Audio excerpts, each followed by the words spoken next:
Happy midweek, chikahan mga kapuso! Featured as newest cover stars ng Tatler Philippines magazine, ang ilan sa biggest sparkle artists.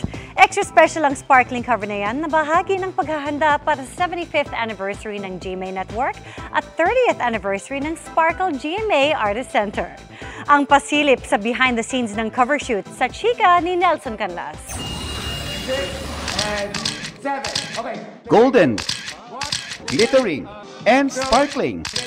Nagniningning ang sparkle artist sa cover ng Tatler Philippines magazine sa pangunguna ni GMA Senior Vice President Attorney Annette Coson Valdez. Kasama niya in full glam sina Asia's multimedia star Alden Richards, Asia's limitless star Julian San Jose, Kapuso primetime action hero Ruru Madrid, Miss Universe Philippines 2023 Michelle D, Kapuso millennial it girl Gabby Garcia, Pulang Araw star Sanya Lopez at pambansang Ginoo David Licauco. Ang cover ay bahagi ng paghahanda para sa pagdiriwang ng 75th anniversary ng GMA Network at 30th anniversary ng Sparkle GMA Artist Center sa 2025. It's quite daunting for us because, you know, after 75 years of GMA, it's a very important milestone.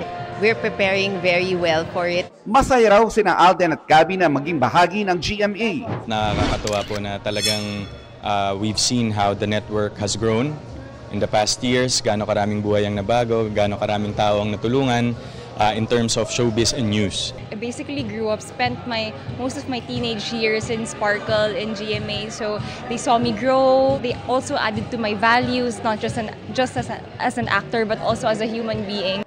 Ganyan din ang feels ni na Julian at Ruru na honored mapasama sa shoot. It's such a nice feeling kasi ang tagal ko na rin hindi nakakasama tong mga to, kaya of course we're all very good friends, we're close friends, and happy ako kasi nakita ko sila ulit. Nakakatuwa kasi we get to, you know, magkita-kita kahit sa mga gantong mabibilis lang na panahon because syempre pag nagtatrabaho kami magkakaiba yung mga projects na ginagawa namin. Hanggang ngayon naman, hindi pa rin daw makapaniwala si David sa lahat ng opportunity na ibinibigay sa kanya. For me naman kasi, I just love the craft. I learned to love acting and I'm just doing my job, and all the recognition or like yung pinipeg nila sa akin are galing sa kanila yun. Sabi nga ni Sanya at Michelle, sana raw ay mas marami pang artists na matulungan ng GMA katulad nila.